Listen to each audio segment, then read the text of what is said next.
When you first sit in the R8, it's a much more spacious cabin than you expect it to be. It is quite low. It's got a big, thick sill that you've got to sort of slide your way across, but into these very large, comfortable, quite soft, but give you quite a lot of lumbar support, leather seats. This hasn't got the Audi RS wingback seats, which are an option, a very much a desirable option. But unfortunately, man hasn't got that. But it's a nice place to be. You've got the rev counter on the left-hand side. You've got the speedo on the right. You've got the oil temp. You've got the water temp. You've got fuel, and you've got battery. So you've got a nice sort of state. And again, because it's got that oil temp in the left-hand side, that's the one to really go with when you start the car. You need to get that oil temp up to over 100 degrees before you start to open up and unleash the might of this 4.2 V8.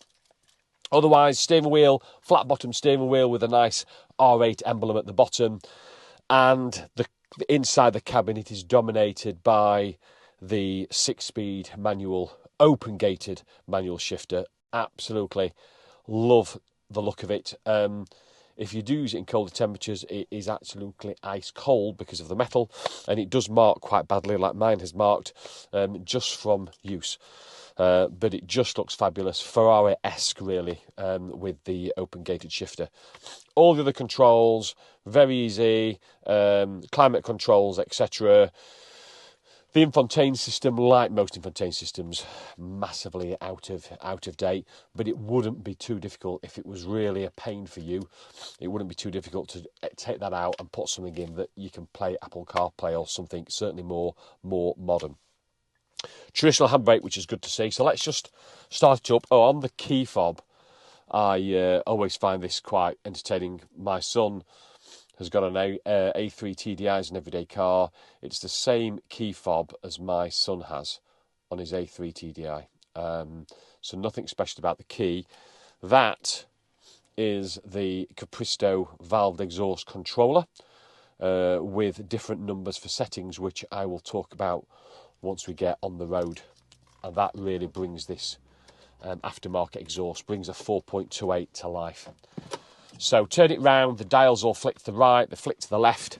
You've then got to dip the clutch when you crank it, you turn it to crank it, and then you let go. And the 4.2 litre V8 comes to life. Just turn the radio off. When you start these from cold, I've moved this one actually this morning, but it will normally default to a cold start if the engine's cold. So that will be valves open for about 30 seconds.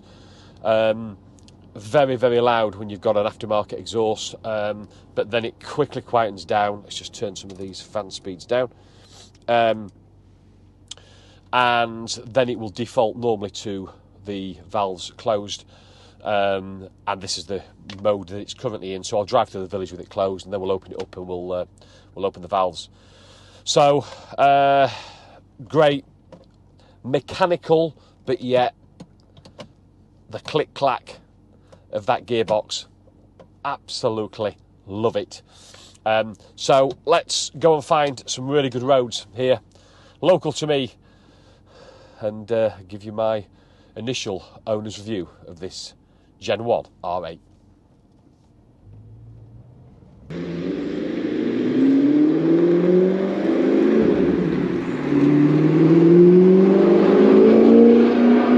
First thing you notice in the R8 is how easy it is to drive. It's not an intimidating car. Some may call that boring, I suppose, to a degree. I would just call it actually more usable.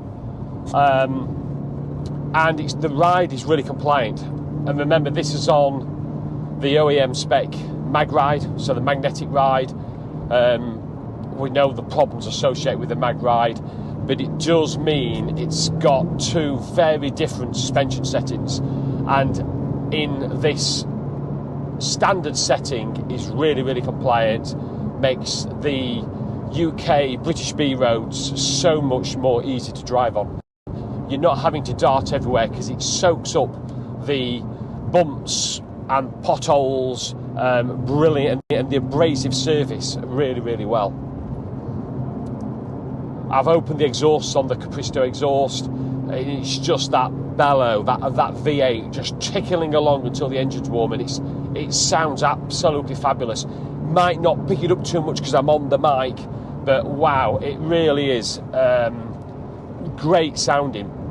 And the car is actually short geared, so 6th gear here, 50 miles an hour, 2,000 RPM, so it's pretty short geared. You can really use 2nd and 3rd gear, the full rev range, and keep the speeds pretty legal.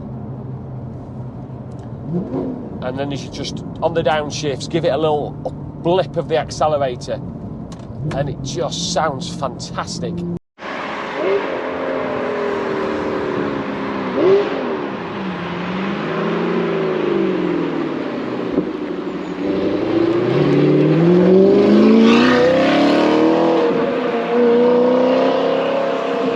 So we're just going to go to a left junction here, and I'll just give it a little sort of squirt up the hill as I come down the gearbox there, popping and banging the Capristo there. 2nd gear, just open up very slightly, just to 5,000, up into 3rd,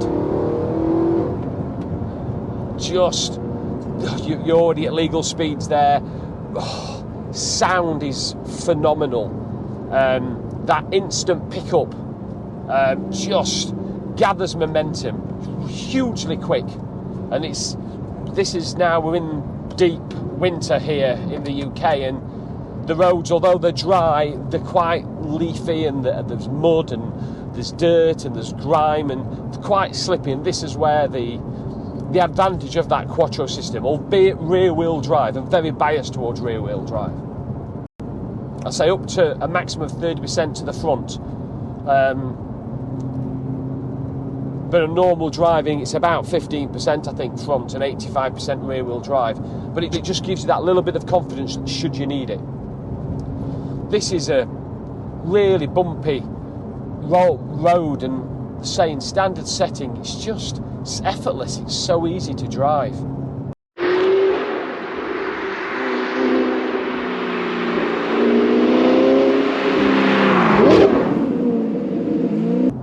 The driving position as well is absolutely spot on. You feel like you're almost sat on the floor in the R8, and you can sense that it's a wide car because you're a long way from the passenger. These big wide sills, I think it's 1.9 something meters wide, so it is absolutely a wide car, and it does feel quite wide on the road. You're certainly aware of that, and you're sat so low compared to other traffic.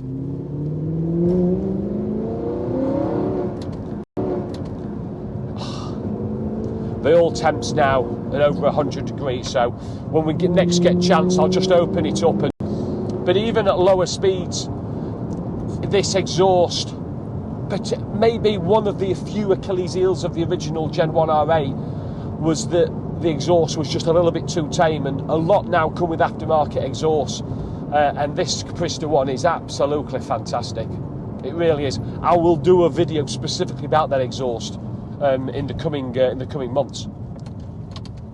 So we're just going to go through this junction, and then hopefully we've got a little straight that I'll be able to open it up on.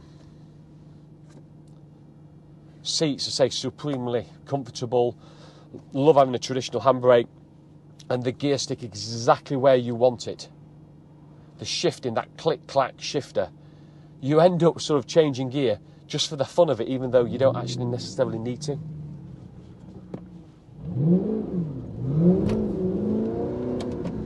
So 2nd gear there, 20 miles an hour. Oh.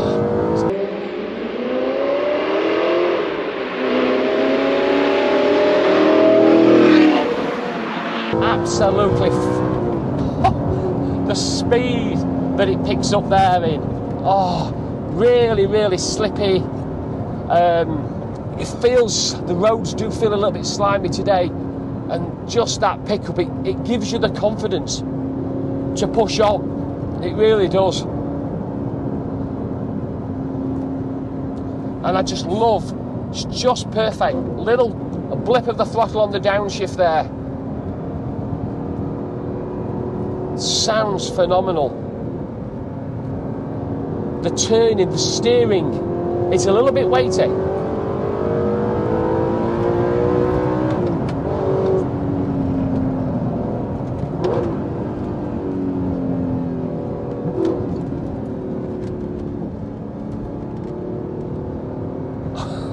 That's a really off-camber left-hander there.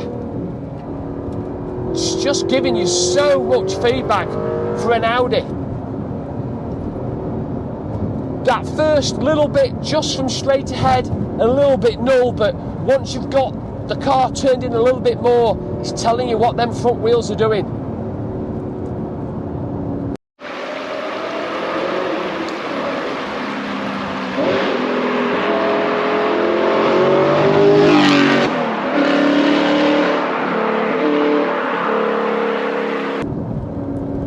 And this is a terrible road at sort of near national speed limit, and it's just holding the road really, really well. Blip it down into this third gear there. And the power, the way it deploys that power, you've got the V8 rumble from low down 2, 3, 4,000 revs, and it just feels like you can upshift, but you don't. Keep your foot in. And it just builds 5, 6, 7, 8,000 before you reach peak power. Peak power coming in just under 8,000 RPM. And it finishes off as a screaming, high revving, almost sort of F1-esque.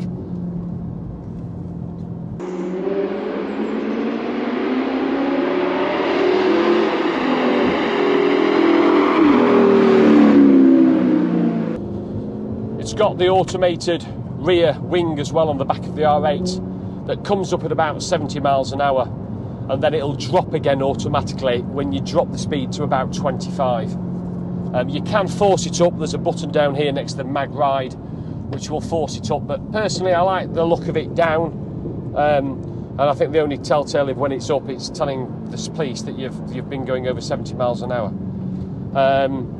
Incidentally, top speed is as good as, damn it, 190 miles an hour, but to be truthful, it's a bit of a sort of a pointless type of top speed unless you're going out into Europe and into Germany on the Autobahn.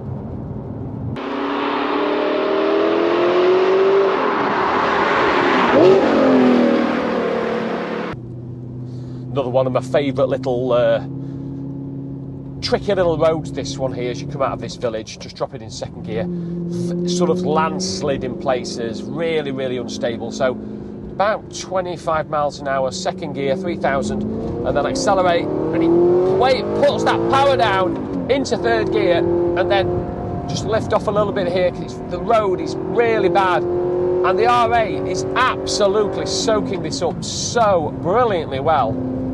Here, it throws the car everywhere, and it's just nailed on. If you want throttle response, if you want throttle sensitivity, drive an R8. Absolutely instantaneous. You can almost balance it through the corners as well. And that's the advantage of normally aspirated compared to turbocharged. It's just instant. And it doesn't matter where in the power range. The only thing that changes is the sound. You've just got this linear power delivery building from as little as 2,000-3,000 revs all the way through to the beyond 8,000. And very few cars can offer that.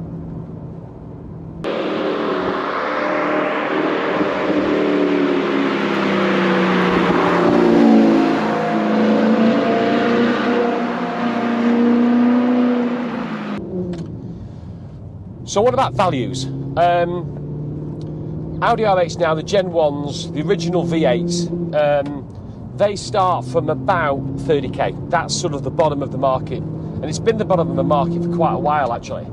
And they will be almost certainly the R-tronics. So that's the automated manuals. I've never driven one. I'm not really going to comment on them. There's enough on the forums that tells you the pros and cons to an R-tronic, and mostly it's negative, but as I say, I've never driven one, so I'm not going to comment.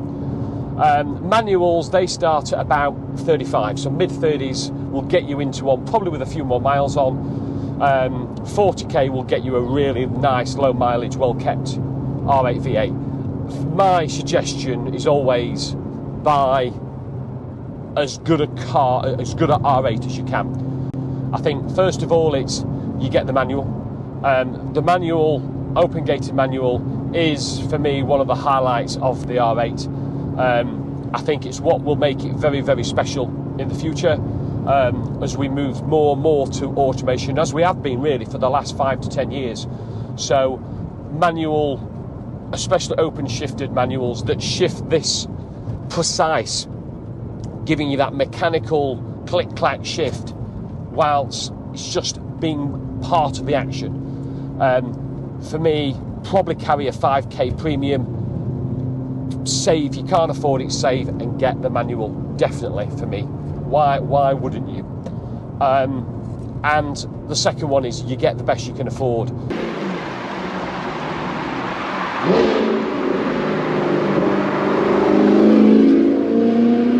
There's a really good buying guide. I won't do a buying guide on the R8, it's absolutely pointless because Ricky Elder from RE Performance has done one, he's done a multitude, but the one he did on the V8's brilliant. Watch that one, and that will tell you everything you need to know. Make sure that you get the best you can afford, because if you get one that needs some work, the work on the R8 can very easily be in 4-figure numbers, even for middling things that are wrong, regardless of the fact if it's a major issue, where suddenly you can be looking into big numbers. So it's worth spending 2, 3, 4, 5k more and getting one robust service history, really good condition, etc.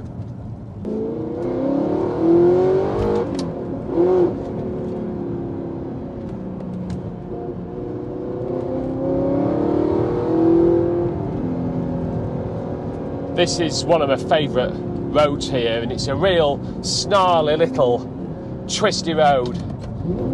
Just giving a blip there, the second gear. Oh, the turning and the grip it finds. It does actually, it feels rear-wheel drive, to tell you the truth, and that's probably a really good thing.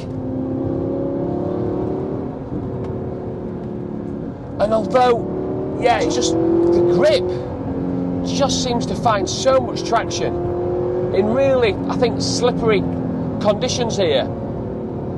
The brakes maybe probably too sharp on the initial bite. Just wait for this, there's a cyclist here, so let's watch the cyclist.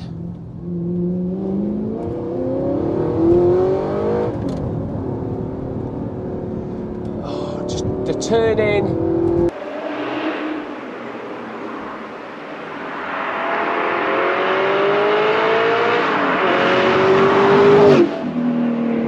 Oh, the way it picks up speed, any gear, the noise, the downshifts. As I say, the brakes, just the first bit, just a little bit, not quite sure. But the handling, for me, it feels like a rear-wheel drive car, and I think that's probably a good thing. But you've got that added safety net of it being quattro and knowing it can put a bit of power to the front if it needs to. And one of the best things for me for the car is it's a fast car, the V8, but it's not supercar fast, by no means. Modern day hot hatches, super hatches, RS3s, Golf R's, M140s, that type of car will just be as quick as one of these. But I think that's a good thing. It means you're less likely to use your licence. You can use more of the performance more of the time. That's got to be a good thing, surely.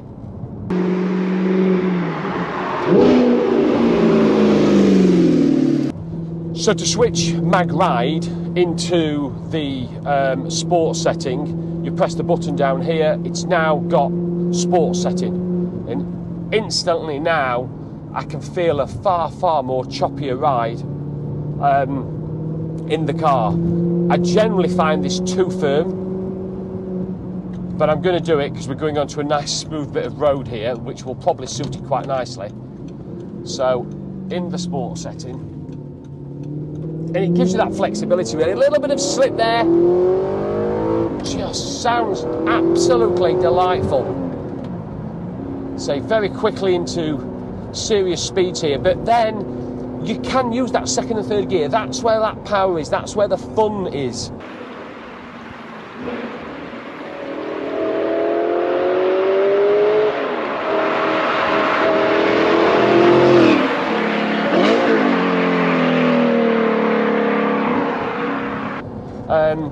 I know a friend of mine's got a Cayman GTS, and he said, look, it's all second gear. Second gear, I'm at illegal speeds, and it's just, you don't have that. And for me, that's a real bonus of the V8. And of course, if you've got the money, and you can hunt for a manual V10, then yeah, you'd probably go for a manual V10. Of course you would. But I would rather have a manual V8 than a S-Tronic, which is the later version of the R-Tronic, an S-Tronic V10.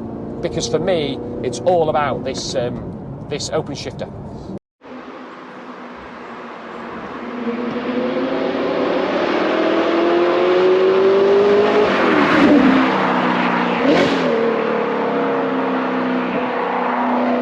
The car now is firm. It's through the corners. It's much flatter. Through this left-hander here, just holds on. But you are feeling every bit of the road now. On this bit of road, it's okay, because I know it's been newly surfaced and it's really smooth. And I think for track, great, but I think the majority of the time, you'll just end up leaving it standard. The big issue with the magnet rag ride is they are really problematic. They all have problems, they all leak or seep, then they leak.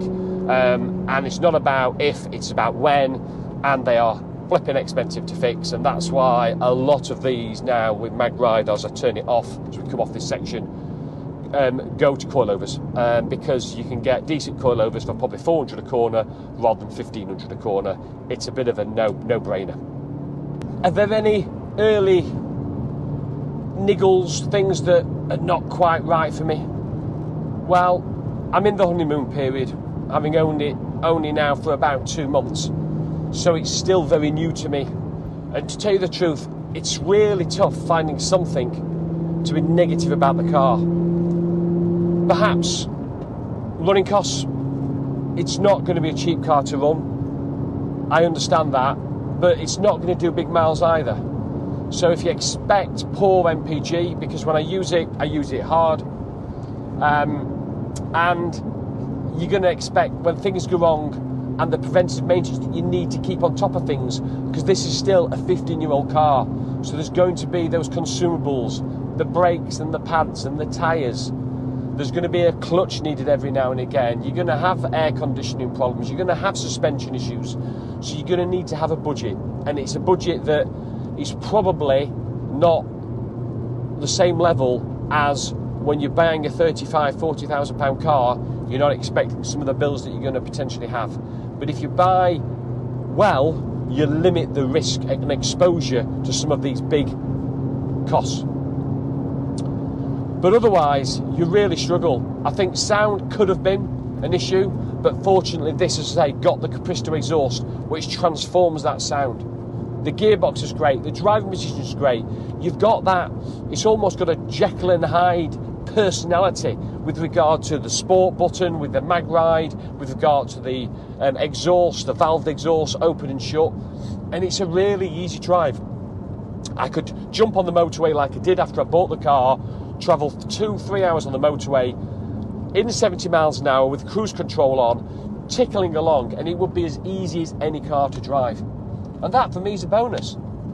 Visibility is not great, and I'm in the rear quarters, and I suppose the only niggle I've had so far is a little squeaking just over my left shoulder.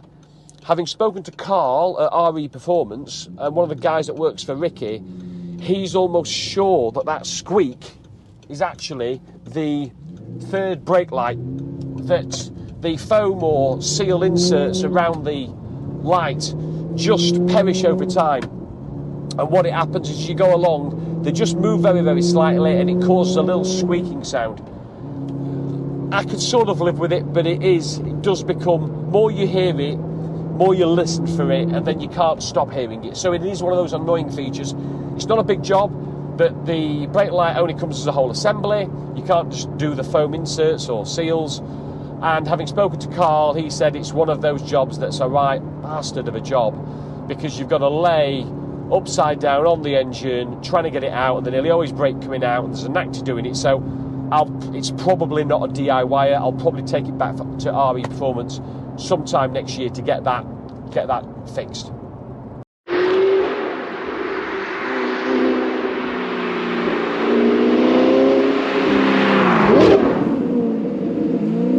So just as I come out of this village here at 40, just give it a little squirt. Oh, just that pickup. Oh, I don't think I'm ever going to get tired of that. So what's my summary then? What's this initial owner's review? What's my summary with the R8? Well, on paper, some of the stats don't look brilliant. 414 brake horsepower, it's got 320 pound-foot of torque. These are now, hot hatchers have this performance. Hot hatchers will just be as quick, if not quicker, with a map. My son Aaron's, his M140 stage 1 mapped is absolutely insanely quick, and quicker than this for sure. But what you have to look beyond the numbers. It may not win the bragging rights in the pub, but as a driving car, as a driving tool, as something to enjoy, there's a lot going for the Gen 1 R8, the V8, the manual. I love the looks of it. I love the open gated shifter. I love the noise of it. I love the performance. It's usable performance. That's what I want. And at the same time, you've got the practicality to be able to drive it longer distances if you need to. Perfect for Europe. Well, if you can sort of go with light luggage because of the limitations on the front. So there we go. Very little negative so far. Nearly everything's positive. It's absolutely love the car. One of the best cars I have ever driven. One of the most engaging cars. Audi will never make a mid-engined V8, normally aspirated, open shift car ever again. That's it. They've gone. And when you look back, suddenly 35, 40k, that suddenly sounds really good value when you compare it to some rivals, specifically from Italy, in regard to the Lamborghinis and Ferraris. They may not have the badge, but by heck, they've got a great car. Hope you enjoyed it. If you did, as always, please, thumbs up if you enjoyed it, subscribe if you haven't. Follow me on the journey of R8 ownership. Thanks for watching, guys. Another video next week.